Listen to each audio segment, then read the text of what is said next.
Hari ini kita bicara tentang sebuah fenomena yang menjadi hambatan terbesar dalam kemajuan pembangunan, yaitu korupsi.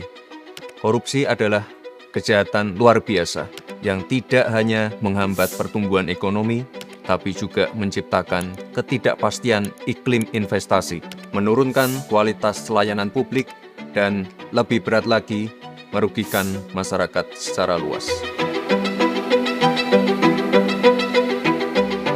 Kita semua harus menyadari bahwa anggaran negara, anggaran daerah yang berasal dari pajak yang dibayar oleh masyarakat Indonesia harus dipergunakan setiap rupiahnya untuk kepentingan dan kesejahteraan masyarakat. Berdasarkan data dari ICW selama periode 2013 sampai 2022, potensi kerugian negara akibat korupsi mencapai 238 triliun rupiah. Dan berdasarkan kasus yang ditangani kejaksaan, potensi kerugian negara akibat korupsi di tahun 2024 mencapai 310 triliun rupiah. Namun, sayangnya hanya 1,6 triliun rupiah yang mampu dikembalikan ke kas negara. Artinya, pengembalian aset negara yang dikorupsi sangat sulit untuk dilakukan. Dan lebih dari 90% menguap begitu saja.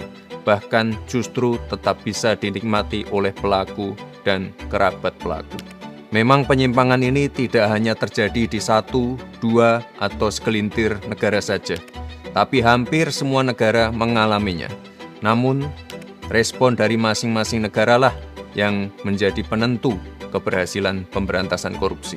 Apalagi di era seperti sekarang ini, di mana kejahatan semakin terorganisir, bersifat lintas batas, dan melibatkan teknologi terkini. Sehingga aset-aset hasil korupsi bisa digelapkan, bisa dilakukan pencucian yang mengakibatkan aset-aset tersebut sulit terlacak dan terdeteksi.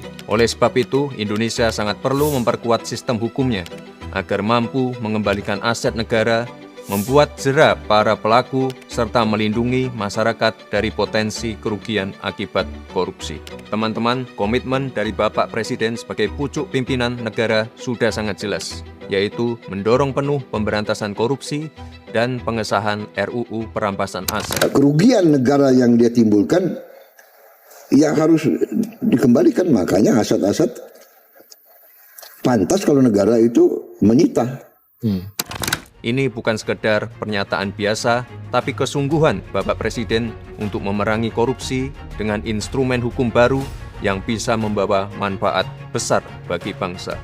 Jika kita sungguh-sungguh ingin memberantas korupsi, maka koruptor harus dimiskinkan. Para koruptor harus tahu bahwa kejahatan korupsi bukan hanya membuat mereka harus tidur di balik jeruji besi, tapi negara juga dapat mengambil kembali semua harta yang mereka curi. Prinsipnya sederhana, selama suatu aset bisa dibuktikan berasal secara langsung maupun tidak langsung dari tindak pidana seperti korupsi, narkotika, pertambangan liar, penangkapan ikan ilegal, pembalakan liar, judol, ataupun TPPO, negara memiliki kewenangan untuk merampas aset tersebut untuk dikembalikan menjadi aset negara, menjadi hak rakyat yang digunakan kembali untuk kepentingan rakyat. Inilah esensi dari RUU perampasan aset yang saat ini menjadi sangat penting dan mendesak. RUU perampasan aset ini merupakan pelaksanaan dari United Nations Convention Against Corruption tahun 2003 yang mengatur mengenai perampasan aset tanpa pemidanaan, yang menjadi semakin relevan dan penting untuk pemulihan aset negara, apalagi ketika pelaku tindak pidana meninggal atau kabur ke luar negeri. Memang ada beberapa kekhawatiran seperti pelanggaran terhadap prinsip praduga tak bersalah, serta potensi penyalahgunaan wewenang. Kekhawatiran ini sangat bisa dipahami. Oleh sebab itu, pembahasan terkait RUU ini harus segera dilakukan secara serius, komprehensif, dan transparan, serta melibatkan semua pihak termasuk para praktisi dan profesional agar menghasilkan regulasi yang kuat dengan pengawasan yang ketat sehingga tajam kepada para pelaku namun tidak sewenang-wenang kepada yang bukan pelaku. Beberapa negara lain juga telah lebih dahulu menerapkan konsep perampasan aset untuk tindak kejahatan tertentu, seperti di Belanda, Kolombia, Singapura, bahkan di Italia. Villa-villa mewah milik mafia disita dan diubah menjadi sekolah serta pusat kegiatan sosial. Pengalaman negara lain tentu bisa kita jadikan masukan agar RUU perampasan aset bisa efektif mengembalikan aset negara dan tidak menjadi instrumen yang bisa disalahgunakan.